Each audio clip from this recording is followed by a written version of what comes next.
Having overheard everything, Drishtadyumna returns back to his palace and reports to his father what all transpired.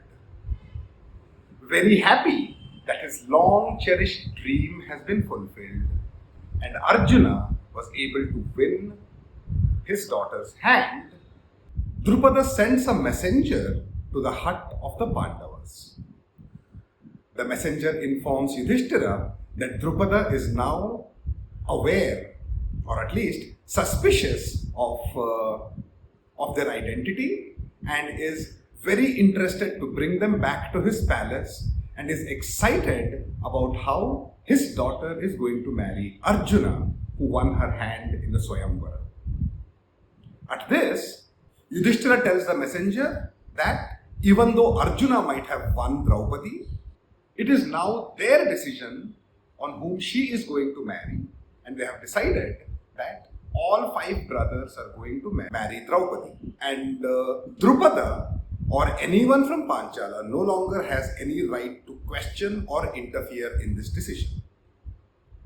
And before the messenger can reply, another messenger comes and says, all the arrangements for the wedding have been made. All of you come with us. So the 5 brothers, the mother, and a very confused bride all get on a chariot and go back towards the palace that they have just come out of yesterday. On reaching, Drupada asks Yudhishthira, "Who are you? I have heard suspicions, I have heard aspersions, and I have heard people telling that you are Pandavas, but I want to hear from you who you are." To which Yudhishthira replies, "Your spies have indeed found out the truth. We are the sons of Pandu. This is our mother Kunti, and I am Yudhishthira. These are the 4 brothers. Arjuna, you already know, he is the one who shot the arrow and won Draupadi. And now all 5 of us have decided to marry her together." Drupada and everybody else who heard it, including brother Drishtadyumna, are scandalized. Such a thing has never been done. Drupada asks for a day to ponder whether this decision will be in line with dharma or not. And the next morning, when Drupada is no closer to coming to any conclusion, arrives Vedavyasa. And he asks everybody what their opinion is. A sort of a debate starts where Drupada says, "Since I have never heard a single case of one woman marrying multiple men, I cannot believe that this is permitted by dharma." Drishtadyumna says, "I have never heard of such a case also, and additionally, this will make my sister look like a prostitute who will spend her night with multiple men. This is something that I will not allow, and therefore I oppose it." Yudhishthira, when given the opportunity to say his side, replies, "My mind never follows the sinful path. By the very reason that my mind thinks that this is not sinful, this has to be dharma." A bit of a circular argument, no doubt, but then Yudhishthira also gives the example of a woman called Jatila from the Gautama lineage who had married 7 sages, and this was considered according to dharma back then. After hearing everybody's side, Vyasa tells another long story about how there is a case of this Jatila who has married 7 sages and how that came to be, and in the end suggests that this is very much in tune with dharma and therefore should not be prohibited. After having heard what Vyasa has said, Drupada agrees and says everybody can now get married to Draupadi. On the other side of the story though, the spies from Hastinapura have now found out the real identity of the people who have married Draupadi and went on to report to Vidura. Now that all of this is out in public, Vidura no longer hesitates and goes to the court and tells everyone that The spies have brought this news, and the sons of Pandu are indeed alive and have not burned and died in the fire from the house of lac. Dhritarashtra is extremely happy about this and says, I was so worried about how my brother's sons had perished and his line was extinguished. I am now extremely happy to find out his sons are alive, and therefore I will gladly welcome them back into the fold. Duryodhana is both angry and surprised at how his father responds. So he invites his father along with his brothers and Karna into a closed room and has a meeting there. And when they come out of the meeting, it is agreed that Vidura will go to Drupada and bring the 5 Pandavas and the newly married bride back with him to Hastinapura. The Pandavas return. Dhritarashtra says, since there is a possibility that the old enmity may flare up, I give you this land called Khandava.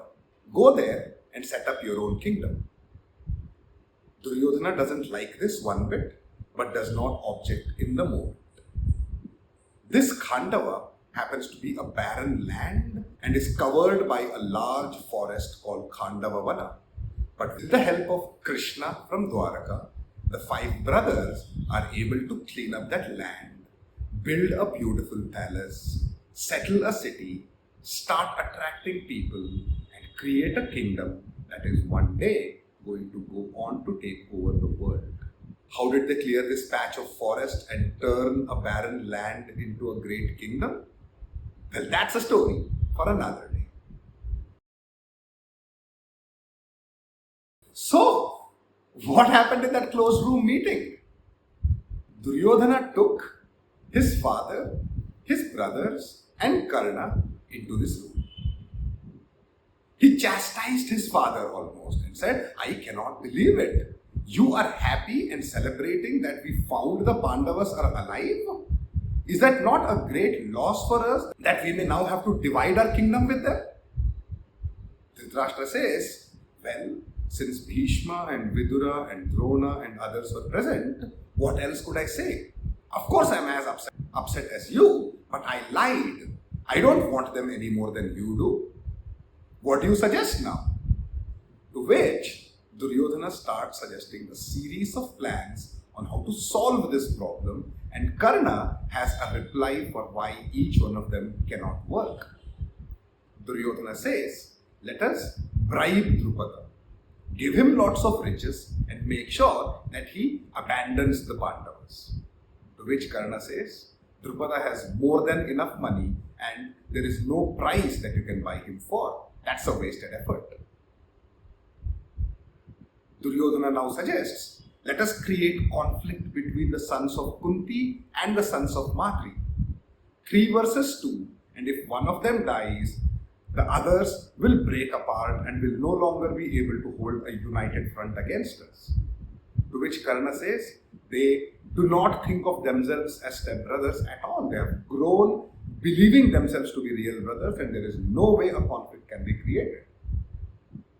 Duryodhana says, then let's convince them that Hastinapura is not a great place to live in and that they should continue living in Panchala.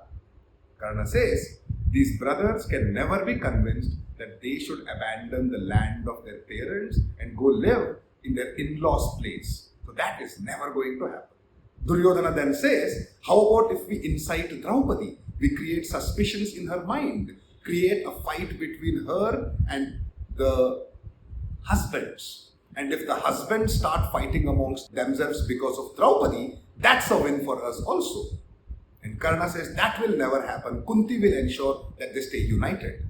Let's find a way to kill Bhimasena, eliminate the strongest Pandava, and after he is dead, Arjuna is not even 1/4 of what Karna is, and then we can take them down.